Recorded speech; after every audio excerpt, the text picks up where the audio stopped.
Fridtjof Chouan.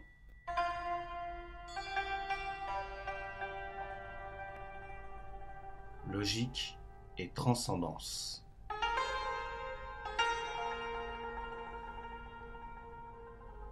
Chapitre: la contradiction du relativisme.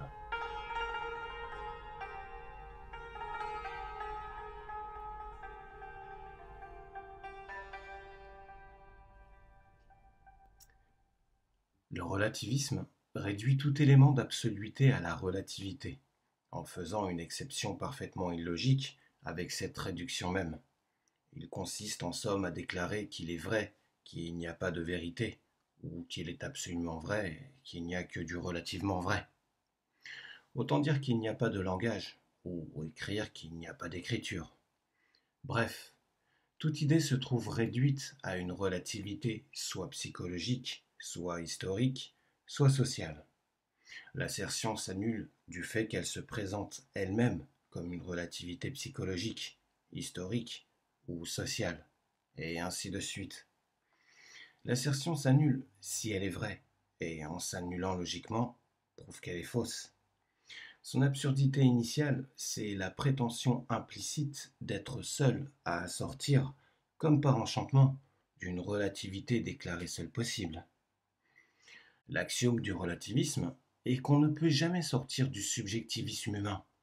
Dans ce cas, cette assertion n'a aucune valeur d'objectivité. Elle tombe sous son propre verdict. Il est trop évident que l'homme peut parfaitement sortir du subjectif, sans quoi il ne serait pas l'homme. Et la preuve en est que nous pouvons concevoir et ce subjectif et son dépassement.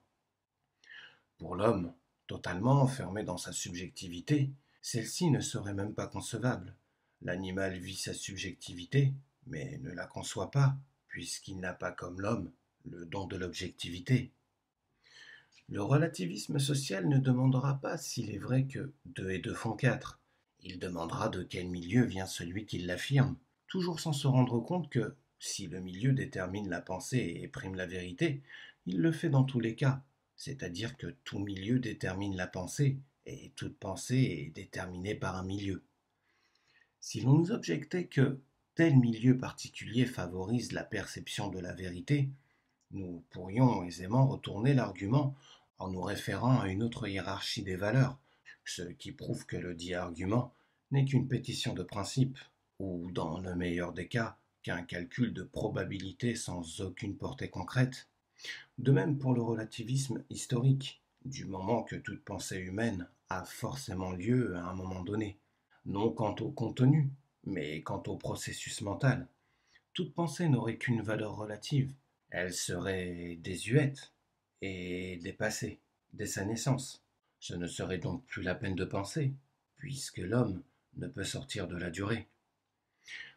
Au demeurant, l'objet ou l'enjeu du relativisme n'est pas toujours la vérité comme telle.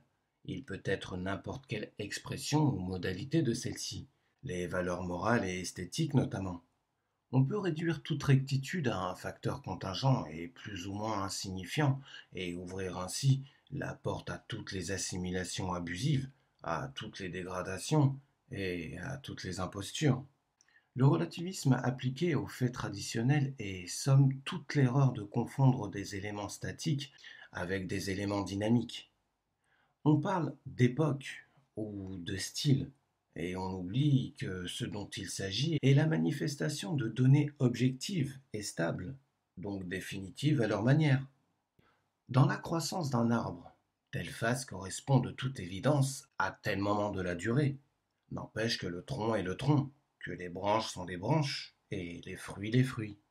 Le tronc d'un pommier n'est pas qu'un moment par rapport à la pomme, celle-ci n'est pas qu'un autre moment par rapport au tronc ou à la branche. L'époque dite gothique avait de par sa nature le droit de survivre dans le secteur qui est le sien jusqu'à la fin des temps, car les données éthiques qui la déterminèrent n'ont pas changé et ne peuvent changer, à moins que la chrétienté latino-germanique ne devienne mongole.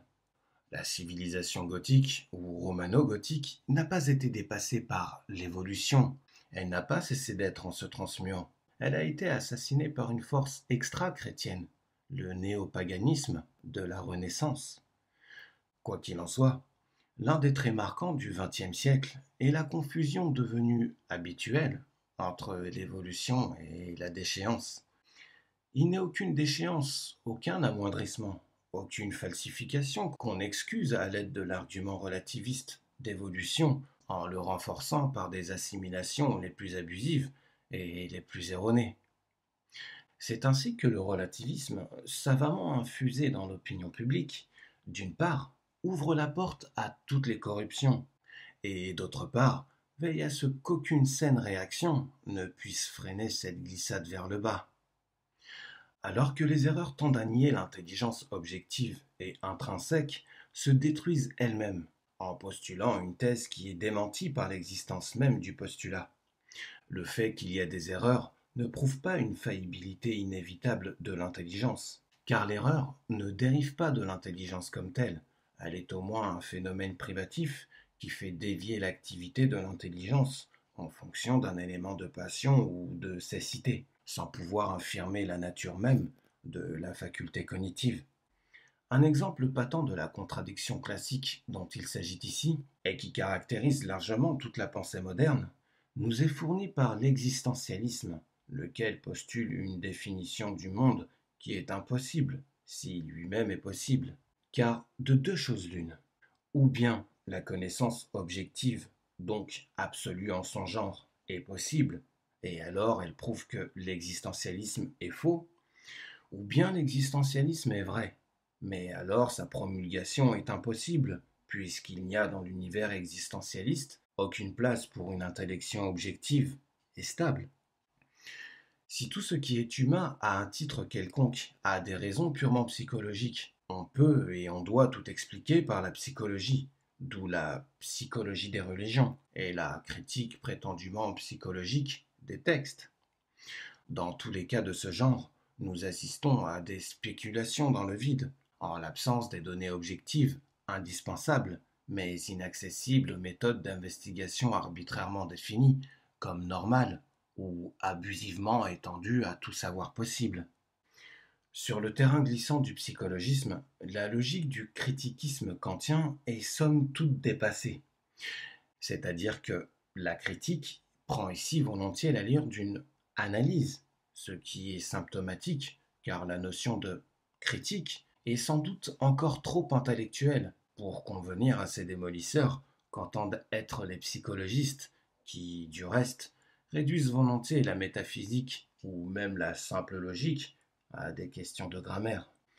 On veut tout analyser d'une manière quasiment physique ou chimique, et on analyserait même Dieu, si c'était possible. On le fait d'ailleurs indirectement, en s'attaquant à la notion de Dieu, ou aux concomitances mentales et morales de cette notion, ou aux expressions, parfaitement hors de portée, de la véritable intellection. Si le freudisme affirme que la rationalité n'est qu'un camouflage hypocrite d'une animalité refoulée, cette affirmation, évidemment rationnelle, tombe sous le même verdict. Le freudisme, s'il avait raison, ne serait lui-même pas autre chose qu'une dénaturation symbolisante d'instincts physico-psychiques. Sans doute, les psychanalystes diront que dans leur cas, le raisonnement n'est pas fonction de refoulement inavouable.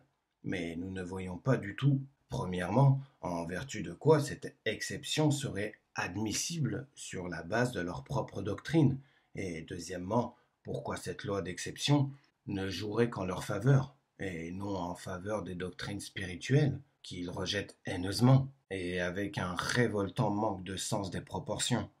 Au demeurant, rien n'est plus absurde qu'un homme se faisant l'accusateur, non de quelque accident psychologique, mais de l'homme comme tel. D'où vient donc ce demi-dieu qui accuse, et d'où vient sa faculté d'accuser? Si l'accusateur a raison, c'est que l'homme n'est pas si mauvais, et qu'il y a en lui une capacité d'adéquation. Sinon, il faudrait admettre que les protagonistes de la psychanalyse soient des dieux tombés imprévisiblement du ciel, ce dont on ne voit pas ombre de vraisemblance, pour dire le moins. La psychanalyse, d'abord, élimine les facteurs transcendants essentiels à l'homme, et ensuite remplace les complexes d'infériorité ou de frustration par des complexes d'aisance et d'égoïsme. Elle permet de pécher calmement, avec assurance, et de se damner avec sérénité. Comme toutes les philosophies de démolition, celle de Nietzsche par exemple, le freudisme attribue une portée absolue à une situation relative.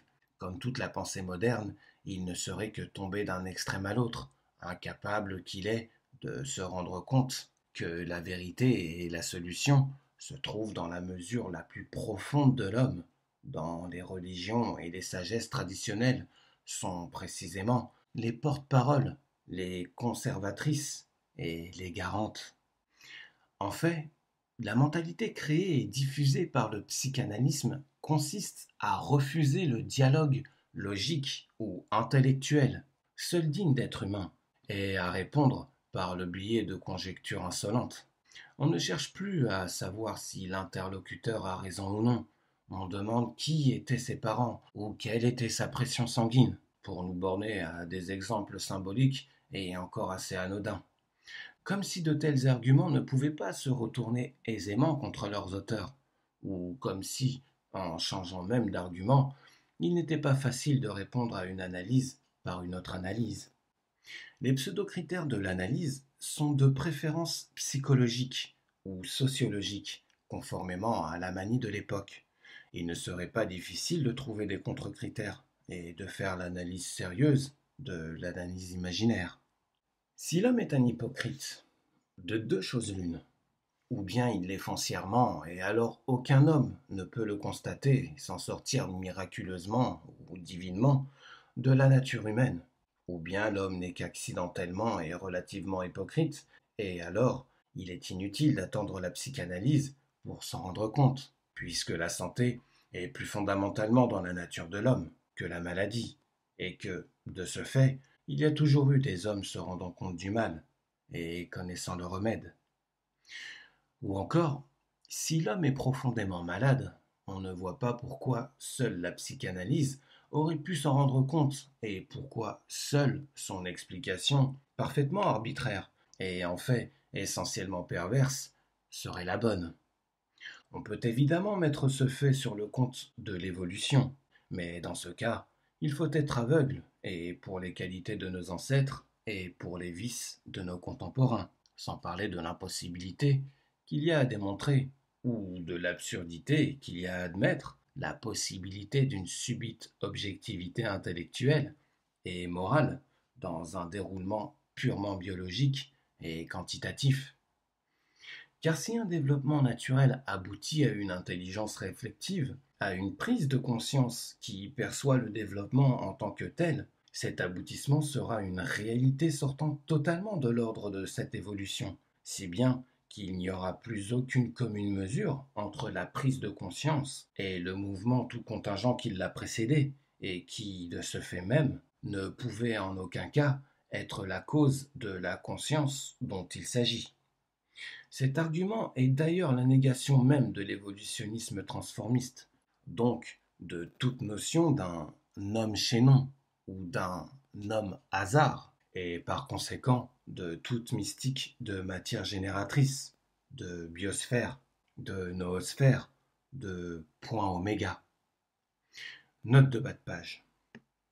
L'évolutionnisme transformiste, répétons-le une fois de plus, n'est que le succédané matérialiste du concept antique de la matérialisation, entre guillemets, solidifiante et segmentante d'une substance primordiale subtile et suprasensorielle dans laquelle étaient préfigurées toutes les possibilités du monde, a posteriori matérielles. La réponse à l'évolutionnisme, c'est la doctrine des archétypes et des idées, celles-ci relevant de l'être pur ou de l'intellect divin, et cela de la substance primordiale dans laquelle les archétypes s'incarnent par une sorte de réverbération. Retour au texte. L'homme est ce qu'il est, ou il n'est pas. La capacité d'objectivité et d'absoluité de la pensée prouve le caractère quasiment absolu, c'est-à-dire fixe et irremplaçable de la créature qui pense. C'est ce qu'indiquent les mots scriptuaires ouvrez les guillemets, fait à l'image de Dieu, fermez les guillemets. Cette capacité d'objectivité et d'absoluité est la réfutation anticipée et existentielle des idéologies du doute. Si l'homme peut douter, c'est qu'il a la certitude, et la notion même d'illusion prouve que l'homme a accès à la réalité. Dès lors, il y a nécessairement des hommes qui connaissent la réalité et qui, de ce fait, ont la certitude. Et les grands porte-parole de cette connaissance et de cette certitude sont forcément les meilleurs des hommes. Mais si la vérité était du côté du doute, alors l'individu qui douterait serait supérieur non seulement à ces porte-paroles qui n'ont pas douté, mais aussi à la majorité des hommes normaux à travers les millénaires de l'existence humaine. Si le doute était conforme au réel, l'intelligence humaine serait dépourvue de raisons suffisantes, et l'homme serait moins qu'un animal, car l'intelligence animale ne doute pas du réel auquel elle est proportionnée. Toute science de l'âme devrait être une science des divers ordres de limitation ou d'infirmité. Or, il y a là quatre ordres essentiels à envisager, à savoir l'universel, le général, l'individuel et l'accidentel. C'est-à-dire qu'il y a, chez tout homme, une limitation ou une infirmité universelle du fait qu'il est créature et non créateur, manifestation et non principe, ou être, puis une limitation ou une infirmité générale du fait qu'il est un homme terrestre et non un ange, ni un bienheureux, et ensuite une infirmité individuelle du fait qu'il est lui-même et non les autres, et enfin une infirmité accidentelle du fait qu'il est au-dessus de lui-même, à moins d'être parfait. Il n'y a pas de science de l'âme sans base métaphysique et sans remède spirituel. La pensée du type psychologiste brûle toujours les étapes. Elle se veut dynamique et efficace avant d'être vraie, solution ou remède avant d'être constatation. En outre, elle raisonne volontiers de biais afin d'échapper à sa responsabilité intellectuelle. Imaginons que quelqu'un dise que tout homme doit mourir et qu'on lui réponde que ce n'est pas vrai, puisque cela rend mélancolique ou fataliste ou désespéré. C'est ainsi pourtant que raisonne volontiers l'homme de notre temps. Ses objections contre les vérités qui lui sont désagréables sont toujours en dehors de la question. Ce sont toujours des billets et des confusions de plans. À celui qui signale un incendie, on dénie le droit de le signaler s'il ne sait pas comment l'éteindre. Et si quelqu'un admet que 2 et 2 font 4 et que cela dérange tel préjugé ou tel intérêt, on dira que ce calcul dénote non la capacité de compter, mais un complexe d'exactitude contracté, sans doute par un attachement excessif au passé, et ainsi de suite. Métaphores qui ne sont caricaturales que par leur simplicité ou leur franchise, car la réalité ne le cède trop souvent en rien à nos simplifications. La psychanalyse a réussi à pervertir l'intelligence en donnant lieu à un complexe psychanalytique qui corrompt tout. S'il est possible de nier l'absolu de bien des façons, le relativisme psychologique et existentialiste le nie dans l'intelligence même. Celle-ci se fait pratiquement Dieu, mais au prix de tout ce qui fait sa propre nature, sa valeur et son efficacité. Elle devient adulte en se détruisant. Il est un relativisme moral qui est proprement odieux. Si vous dites que Dieu et l'au-delà sont réels, c'est que vous êtes lâche, ou malhonnête, ou infantile, ou honteusement anormal. Si vous dites que la religion n'est qu'une tromperie, c'est que vous êtes courageux, honnête, sincère, adulte, tout à fait normal. Si tout cela est vrai, l'homme ne serait rien. Il ne serait capable ni de véracité, ni d'héroïsme, et il n'y aurait même personne pour le constater, car on n'extrait pas un héros d'un lâche, ni un sage d'un faible d'esprit, même pas pour évolution. Mais ce biais moraliste, ignoble ou simplement sot suivant les cas, n'est pas tout à fait nouveau. Avant de l'appliquer aux positions intellectuelles, on s'en servait pour discréditer la vie contemplative, qualifiée elle, de fuite, comme si l'homme n'avait pas le droit de s'enfuir devant les dangers ne concernant que lui, et surtout, comme si la vie contemplative et retranchée du monde n'était pas bien plutôt un pèlerinage vers Dieu. Fuir Dieu, comme le font les mondains, est bien autrement insensé et irresponsable que de fuir le monde. La fuite devant Dieu est en même temps une fuite devant soi-même, car l'homme, quand il est seul avec soi, et serait-ce au milieu des autres, est toujours avec son Créateur. Il le rencontre à sa propre racine. Tout à fait dans la ligne du psychologisme envahissant et simplificateur est le parti pris de réduire les attitudes religieuses à des réflexes de crainte et de servilité, donc à de l'infantilisme et de la bassesse. Il faudrait d'abord prouver que les craintes religieuses soient réellement mal fondées, puis chercher à comprendre le véritable sens et les conséquences intérieures réelles des attitudes dévotionnelles.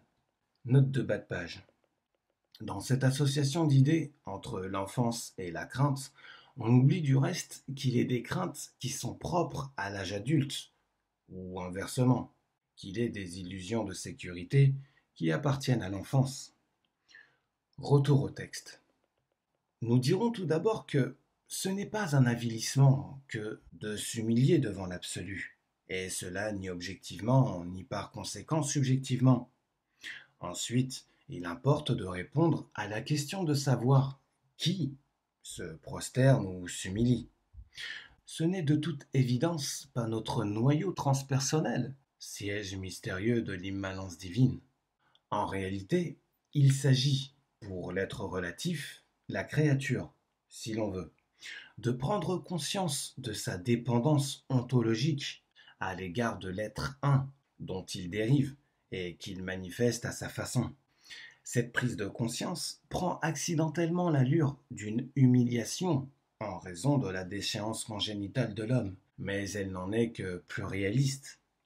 Il est évident que notre personnalité déiforme et immortelle comporte un aspect de majesté, très visible déjà dans la forme du corps humain, et les religions sont les premières à le relever, ce que d'ailleurs on ne leur pardonne pas davantage que l'attitude contraire. Mais il est tout aussi évident qu'il y a quelque chose dans l'homme qui mérite la contrainte et l'abaissement. Il est impossible que l'ego, tel qu'il est dans son humaine animalité, soit à l'abri de toute reproche céleste.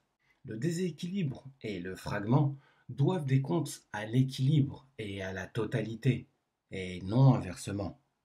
Avoir conscience de cette situation est la première condition de la dignité humaine, si peu comprise en ce temps où la démagogie est devenue un impératif catégorique à tous les échelons de la pensée.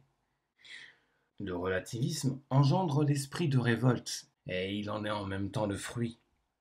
L'esprit de révolte n'est pas comme la sainte colère, un état passager et dirigé contre quelque abus terrestre. C'est au contraire une maladie chronique dirigée contre le ciel et tout ce qui le représente ou le rappelle.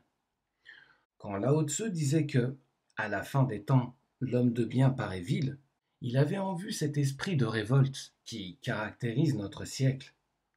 Or, pour le relativisme psychologiste et existentialiste, lequel, par définition, donne toujours raison à l'ego brut, cet état d'esprit est la norme. C'est son absence qui est la maladie, d'où l'abolition du sens du péché.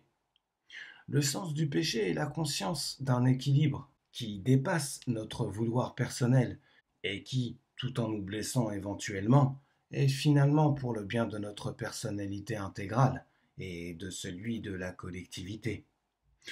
Ce sens du péché est solidaire du sens du sacré, l'instinct de ce qui nous dépasse et qui, de ce fait, ne doit pas être touché avec des mains ignorantes et iconoclastes. Certes, l'idée qu'on puisse mériter la damnation en blessant la divine majesté n'est qu'acceptable qu'à condition, soit de sentir de quoi il s'agit, soit de le savoir. La divinité est impersonnelle avant de se déterminer comme personne divine à l'égard de la personne humaine, et sur le plan de l'impersonnalité, il n'y a entre Dieu et l'homme qu'un rapport ontologique et logique de cause à effet. Il ne saurait être question de bonté sur ce plan, car la réalité absolue est ce qui est, et la pure causalité n'a rien de spécifiquement normal. Mais c'est sur ce plan de la révélation comme personne divine que peut intervenir la miséricorde, laquelle est le plus merveilleux des mystères. Cette intervention qui montre précisément que l'absolu n'est pas une puissance aveugle.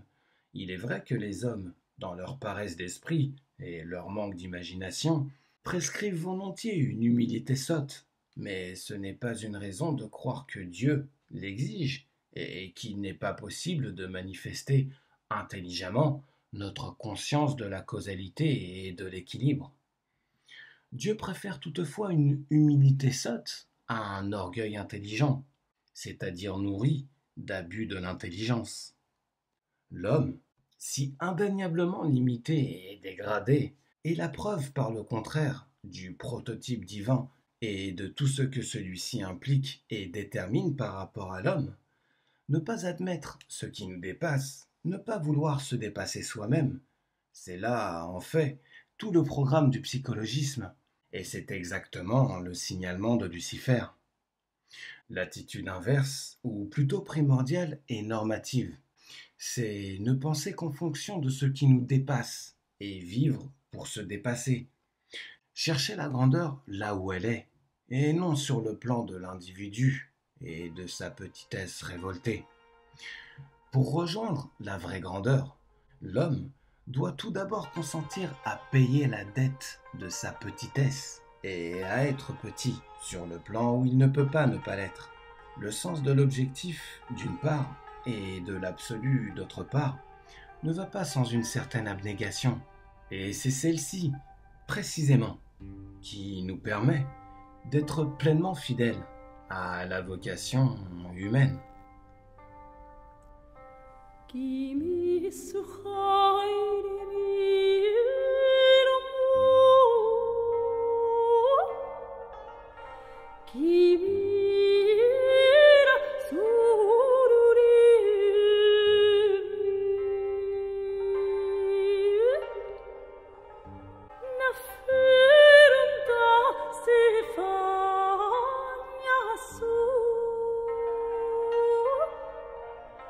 Appo